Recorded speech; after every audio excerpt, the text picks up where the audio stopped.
right back at it. Let's go. Cleveland Browns. Turns, gives, jump runs, 30, 35, there he goes, 40, 45, 50, there he goes, 40, he's running to the river, 20, 15, 10, 5, touchdown, Nick Chubb. In an instant Browns classic. Hey, whatever. Hey, that's what this game's about.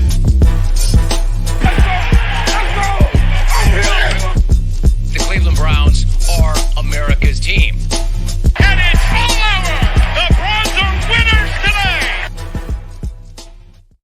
Happy Friday evening to all of you that survived my technical difficulties to kick this thing off. Welcome into another Friday edition of the Barking Brown Show. I'm Jacob. That's Mr. Casey Kinnaman. We are brought to you as always by our friends over at Homage Apparel, the best vintage apparel company in the business. We're without Nick. He is on assignment. I'm sure he'll teach us very many things when he comes back. Casey, how are you this Friday night? I'm good, man. You guys almost caught me in my pregame dance ritual as I vibe out to the song right before we get going. Friday, baby. You know, it's time to break down some stuff. We get to kind of celebrate. We did the whole draft cycle thing, live through it, die through it, study way too many prospects. And now we know what we have. We can actually kind of land and start to think about what it actually means. We can actually study the people that are going to be relevant to our franchise. In theory, yes. That's exactly well, they're going to be relevant. It might not be in a good way. I don't know. It might not be relevant.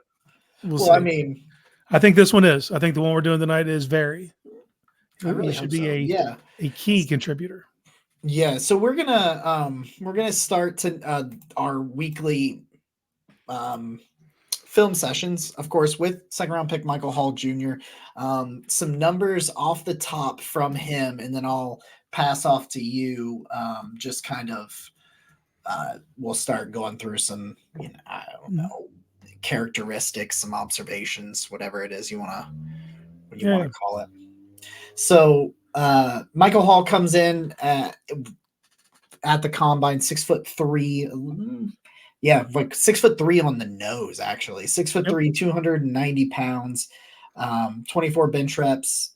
Then he had really great athletic testing, a 9.24 relative athletic score overall, 33.5-inch arms, had a 33-inch vertical, a 9.2 broad, and a 4.76. A 4.76 40-yard dash with 1.69 10-yard split. For you, man, what's the thing when you turn Michael Hall Jr.'s tape on that stands out first immediately when you're watching him on tape? He's instant. Yeah. When he wins, it's instantly. It's now. It's snap of the ball. He's beside the guard by the time the ball's snapped. You know what I mean? A lot of it's snap anticipation, but that explosiveness that he tested with, it's evident on tape. Yeah, the thing that, like, to take that kind of even a step further, there were some reps that I watched, and I'll post some of these on Twitter and stuff, because I've posted one clip on Twitter of him, but I've got some other clips that I'll post on there and show. But we're not going to risk copyright. And also, I got a little toasty and got some margs, and I forgot how to edit the videos, so there might be video next time. I was like, oh, what am I doing? I had some margs, and then I kind of forgot. But there's a couple of reps where when you're watching the tape initially, you see him go into the backfield so quickly that I'm like, when you got the sideline view of the all-22, I'm kind of like, what the hell happened there? Like, he just didn't get blocked. And then you get the end zone view and you realize, no, he didn't get blocked, because at the snap of the ball, he was past the guard. And the guard didn't even realize he was there until he looked over, and you could see the, oh shit, look on his face. When he's like, wasn't there a 290-pound defensive tackle right here like half a second ago? Like, there are some reps that I almost didn't cut up and post because I was like, oh, he got lucky there. He's unblocked. No, he's so sudden and explosive off the line of scrimmage. He got away before he could be blocked. Yeah, man. It's I just wonder how much he's going to get baited by quarterbacks to jump off sides because he's so quick trigger. You know what I mean? They're going to see that on tape because like it is the cat-like reflexes off the line of scrimmage as soon as that ball snaps, his explosivity. You know what I mean? It's the reason he's drafted where he's drafted. It's the reason his pass rush win rate what it was. I mean, the kid wins instantly, and he wins. And if you're the Browns and you're looking for a defensive tackle prospect to step in to be the future, knowing what you have off the edge to get quick interior pressure, like that is the recipe. There's no safe harbor. You know what I mean? Yeah. So when you got someone like Myles coming off the edge and Za'Darius and Ogbo, and they got guys that can win on the inside, not as quick as what Michael Hall can. So his impact will be more instantaneous. Yeah, and he's got this little like club rip swim move. I saw Jay Burns highlighting this too. Club buy is what I think the move is. Okay. Club Okay. buy.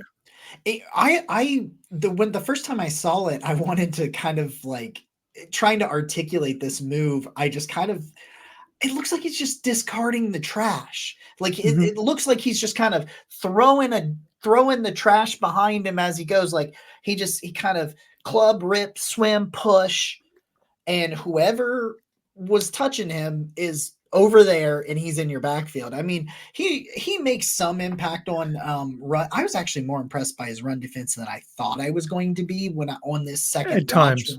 Yeah, there are times. Well, let's talk about a certain play that kind of incorporates everything we're talking about here. Yeah. There's a play from Notre Dame where Joe Alt flashes in front of him and is like a judo toss. Just and all of a sudden Joe Alt's on the ground, and you're like, oh man, that's a hell of a play by Hall there. But that's not what impressed me on that play. There's a puller coming down the line that right then and there, and he stands his ground, stands the dude up. That guy's supposed to actually curl. Alt's supposed to clear Hall out. The puller's supposed to get the linebacker. Hall stands the puller up. Linebacker makes the play. It's not a thing that shows up in a stat book. It's not production, so to speak, but those are the things that excite you. That if you can do that, if you can hone that at the next level, man, it's that to me, that was special. Yeah, it's all about consistency for him and being able to do it all the time, I think. And because when he puts it together, it's hard to argue that the talent and the ability isn't there. And for a guy that only played he played less than 700 snaps the last 2 years combined. Yeah, I think he played 386 last year. Yeah, and I played like 220, I think, the year before, something. But with a guy like that, it's like so limited in what he's actually played. Like if it goes off, if they get him there, if that light bulb goes off with him consistently, this could be a steal. Like this could be he has first round upside. I won't say like first round talent. I won't say, anything like that, but like he has the upside and the potential and the ability to where, 10 years from now, somebody be like, man, they made the right call picking him in the first round. And you'd be like, no, it wasn't. He was an unrefined pass rushing defensive tackle that was undersized. Like if he can live at 295, because he comes in at the combine at 290. His pro day, he's at 299. Yeah. The Senior Bowl, he was in the 280s. And he got a memo. Someone slipped him meant something like, "Hey, buddy, get that up. Fucker up. We gotta get that shit." Yeah. So that we need a couple nines in there. 6'3". He only has 33.5-inch arms, I believe, but there's enough length there. He has the frame. You could, if he gets to 302, you know what I mean? I don't think you're looking much above that, but if he can able to sustain that and keep his explosiveness, you know what I mean? I'd be pretty encouraged. I mean, he ties Braden Fisk with the fastest. He had a 4.6 and a 4.76 and a 4.78 at 299 at his pro day. So we've seen him at least still be explosive and fast at that weight. We haven't seen him play in an actual game at that weight. Obviously, I understand that. But man, that club swim rip, whatever you want to call it, dude, when he deploys it right, it's perfect. Like he's more for a dude that played less than 700 snaps the last couple years. he was more refined as a pass rusher than I thought he would be. I think I've seen a couple of different moves, and I've seen him win with bull rush strength too. Yeah, But it's yeah. just like, if he can work, he's got some effort plays, effort sacks, and um, effort pressures and things of that nature. But what scares you is the times that he shoots the gap and he guesses wrong. He shoots the gap to the left and the ball goes right next to him to the right. I've seen him win with pressure so much and not know where the ball is. I've Yeah. seen him get in the backfield and not know that it's a sweep to that side. Just, you know, He here's gets tunnel vision. Well, he's an initiator in my mind. He wins by Okay. initiating. When the offensive guard is able to regain their ground off the initiate, he doesn't really do much then. But when he initiates the action, like when he's in control, like he wins. That's just who he is. But you've seen it in his tape where someone will get kind of just rebound off the initial move Mhm. and be able to stymie him, and he doesn't. But this, look, man, he's not even 21 you're not a top yet. 10. Yeah, dude, he didn't go in the top 10. I'm not Yep. asking the world of him. He's not, like I said, he's not even 21 yet. There's plenty of things he can develop, but you see the natural gifts. He can get washed out in the run game. Who doesn't, though? You know what I'm saying? Like, at 290 pounds, which he wasn't playing that in college. He was playing his 280s, trying to accentuate his speed. But at the next level, you're going to need to have a little more oomph to you, man. This is the big boy football, and there's going to be guys who are looking for you to pull off some of these moves because they're going to have counters, you know? He's going to have to learn the hard way. One of the knocks on him, too, is he would kind of slow down by the end of games. Yeah. He's not going to be tasked with playing those kind of minutes, though. I think you're going to be able to let him play in small pockets, reserve his gas tank, so that when it is the fourth quarter and you need a pressure, you feel comfortable putting him out there on a 2nd and 10, 3rd and 8. You know what I mean? I think that's deployable. I don't know what my biggest concern would be. I think he's going to be fine for the role that they're asking him for. That's the thing. The role that they're probably going to ask, especially as a rookie, we'll see, 2025 and beyond what that looks like. But in 2024, I think my biggest issues and concerns with him will kind of be masked by his role. Now, it may limit his role. He may be completely pigeonholed to like 10 to 15 pass rush situation snaps, but at least for this year, because like the biggest thing I saw in this, I don't know, and we talked about this on Tuesday's show, but some of the things that I've read and that have frustrated me when it comes to grading the Browns draft is in these situations where they graded it poorly because they didn't get anything that'll be impactful in 2024, which I disagree with, but that's not really what they were trying to do here. Like their top pick, they probably want him to play 10 snaps a game. Him to come in, have 10 to 15 meaningful snaps, because if the people stay healthy on the roster, he's going to be behind a ton of them. And they're going to want to bring him along. They're going to want Jim Schwartz to be able to craft him and mold that ball of clay. And so for me, I think that my biggest concerns with him, like you said, it's the getting stonewalled and it's counter moves. It's counter moves. Yeah. Like if they counter him, because I've seen him use multiple pass rush moves, not usually in the same rep. Yeah, not chained together. It's not like, oh, here's a power bull rush. Here's a club, rip swim. Then here's a regular swim, stack and shed. Like I've seen him do these things. I've never seen him do both. Yeah. So it's like the way I look at Michael Hall is like this really pretty big jigsaw puzzle that's not put together. There's all kinds of nice little pictures, little samples, little instances in which he's an impactful player. Man, if I could put that all together for one big giant portrait, that would be something. It's the beauty of this roster, though. They're not going to need to ask him to do those things that he's not competent at right away. You might get caught a couple times with your hand in the cookie jar with him out there, and a team schemes it up to run it at him or a pull counter or something. but in general, you're going to be able to dictate that when he's out on the field. And I also feel good about this. And it's the same thing we talked about Myles Harden. It's like Myles Harden's getting thrown in the best cornerback room in the league. If he's able to make the roster, he earned it. Yeah. Well, we already know Hall's making the roster just based on where he was picked. No matter what happens, he could pull a hamstring first week of camp. Kid's making the roster. But if you see him get on the field early in the season, he's kicking ass in practice then, because they already have dudes. They don't have to put him out there. If you see him playing early, because this isn't a regime where Andrew Berry picks a guy and he's telling the coach you got to play him.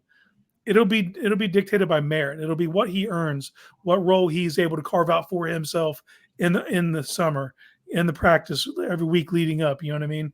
So I think you'll feel if you see him on the field early in the season, just know that it's going well. Yeah, pretty much. Yeah, I think that's probably the big points, the big talking points that we've kind of gone over. It's just this was the ultimate, this was the antithesis of the 4 years building up to this season, where now you're able to bet on these. That's where all these teams that have been consistent with good rosters, that's where it happens, man, is being able to bet on upside players, because you don't have to force shit. I kind of feel like there was a little bit of forcing here, because I think Michael Hall was their guy. I think it was like, listen, if there's an opportunity to slide back or to take somebody else or to move up later to get him, and all these other opportunities, they'll always turn over every stone. That's how I think we got to where we are with this roster, is turning over every stone to see what's underneath of it, and sometimes putting it back and sometimes throwing it in the trash, things of that nature. But it's now to the point where it's like, we really, really wanted Michael Hall, but the reason we wanted him was, if we mold this thing right, that's how we consistently stay winners. You get these players with tremendous upsides, you develop them, you grow them, and you let them play and extend them, and, play them, try to do all this winning during their rookie cheap windows and, things of that nature. But taking these upside guys and being able to grow up, let them actually grow and become top 20 players at their position, top 15, top 10, do things like that. Yeah. That's how Kansas City sustains this stuff. They draft so well, and they draft based on where they think, a combination of needs and players. I just think that this pick shows you how far they've come because of that. How much of that, though, is trusting in your system and your coaches, that you can pull that upside out? That's true. You can nurture that, that you're in the correct situation. And we're really kind of finding out, because this is a first-year defensive line coach under Cleveland. Now, he coached in Houston. Yeah. But this will be his first year working with these guys. And I think that if you're a position coach and you're coming in to a room with Myles Garrett and Za'Darius and, Dalvin Tomlinson, and you're handed this rookie, dude, there's an abundance of talent, but you're handed this rookie, like, okay, what can you do with him? So I think it'll be an interesting thing. So this is something I've been saying too, because you look at when they take Jordan Elliott, and then they swing on Tommy Togiai, and then Siaka, and those were 3rd, 4th round picks every time. That was like their sweet spot. That was their sweet spot, right? That 3rd, 4th round, deciding that that's the range they're comfortable taking a dude, and they need to swing a little bigger. They started to finally see some return. Jordan started playing well, but other than that, it's like defensive tackle and receiver are the two things they have been unable to draft and then nurture to get to fruition. You take a bigger swing with Michael Hall. This is the biggest swing they've taken in that room. So interested to see how it just plays out, and if that changes their modalities going forward as far as how they draft, where they choose to take the swings at people. Yeah. You talk about, it's the same thing too. We thought we'd finally get it with receiver, because that's all they've done. The highest wide receiver they've taken was Schwartz, right? Did they take somebody above where they took Schwartz? No, Schwartz was a 90-something pick, right? Yeah, he was like low 90s, high 80s, somewhere in that range. I can't remember. But yeah, that'll be Hold on. So no, Cedric Tillman, 74. Oh, right? okay. Yeah, but around 3. So a Yeah, third rounder. But it's yeah, still yeah. they've kind of done that, and then it'll be interesting to see if they ever take a wide receiver. Although technically they trade a lot of assets for wide receivers, so I They guess do. I think they well. That's also recognition that you're not doing it well this way, so you have to supplement that by trading for guys. But I will say this: this could have been a draft where you seen them go receiver, but the receivers, the run and receiver went early second round for the guys that would have been in their range in their wheelhouse. yeah. They all come off the board end of the first, beginning of the second, and you're left in this kind of no man's land. That leads you to something like landing on someone like Michael Hall, who they were deeply connected to. I mean, shit. This is the most where there's smoke, there's fire draft for them. Of all time, because like I was like, man, I just like that's why it was such a crazy draft to me, because they end up taking 2. I was like people were like, man, they're gonna Michael Hall, and and there were some other D tackles they were connected to too, but after like free agency where they bring back Shelby Harris and they get Quentin Jefferson and they bring back Mo Hurst, I was like, I don't know what they're gonna. There's nowhere for them to put one. So even though that Michael Hall smoke was out there, I was like, I don't know where the fuck you put him. And then they're like, man, fucking figure it out. We'll draft. Same thing with running back. We're hearing, that room looks full from bird's eye. You look down like, but I guess they see the talent of Michael Hall too good to pass up. And this is no shade on Mo or Quentin Jefferson or Siaka, but they weren't going to let one of those dudes stop them from taking a talent like Michael Hall. If Michael Hall gets to what he is capable of, he's better than all of them. Yes, by a significant margin. Like, and maybe in Mo's case, if he had stayed healthy, maybe he could have been in the same kind of breath. But if he gets to that pinnacle, and that's really what I think I want to leave you guys with as we wrap these kind of quick hitters up on Friday nights as we go through these draft picks. Like, if that pinnacle of his talent, the flashes that he shows, the traits that he has, if he can reach that, I think he can be a top 10 player at that position. If he gets to where he can be. Like, if you go and you take his best flashes, his best highlights, and you say, I'm going to give you that more often than not, I think it's top 15, somewhere in that range. Well, but it's an umbrella. When you say top 15, are you saying top 15 defensive tackles or top 15 3 techs? Because 3 techs I can get with. No, it's such a broad spectrum, because I got tackles in 3-4s, 4-3s versus alignment, assignment. Maybe not at for pass rushing 3 tech. Dude, if he gets to that, that's it, dude. I won't know until about 2 or 3 years from now whether I consider this a home run or not. Because for me to consider a home run, you solve 2 problems. Right now, you don't have a young guy doing that. You keep running these guys, not that they're old, but you keep running these 1-year players to fulfill that role. You go get a young guy that you can count on contribute. Basically, eventually, I need him to take over in snap shares and be a 60% snap guy. And early in his career, you're probably looking at, like you said, 10, 15 snaps. Yeah, probably. So if at the end of this year, we're looking back and he took 21% of the defensive snaps, you'd feel good about that, but over time you want him to be a line share guy, for him to be a constant staple, a 3-down player, that just takes evolution and it takes time. And luckily they're afforded that. Like, this is luckily for Michael Hall too, man. Like, he'll get what he's ready for. And I feel good about that. It's a great position for him. Like, I thought a lot of these upside tackles and guards and wide receivers, and really any of these guys that were just like excellent athletes that just weren't ready to play, I thought Cleveland was a good landing spot for them just because of what they've got. Like even at linebacker, if they had taken like Junior Colson or Edrin Cooper or something like that, like, you've got Jordan Hicks and you've got JOK and you even got Devin Bush to take snaps if you're just not ready. Like, you're not ready. Only going to be in 2 linebacker sets the vast majority of the time anyway, so it's not. And there's 3 guys that they, with Hicks and Bush, they signed them early, so it's clear that they trust them enough to get snaps, or at least they believe they're going to trust them enough to get snaps once we get there. Shout out to AB, man. This roster is look, no roster is perfect. There's never all work is done. Like they in my mind, they still need tight end. They still need things. But if you look around the league, their problems are minimal. Minimal. Like you got starters everywhere. There's teams that don't have starters everywhere.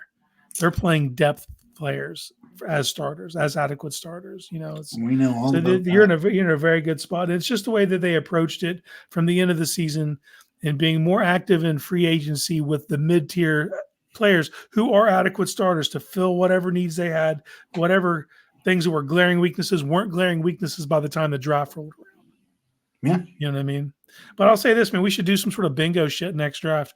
Like what positions they're 100% going to take, because I would have lost. Yeah. I thought for sure you're walking out of this with a tight end. And a tackle.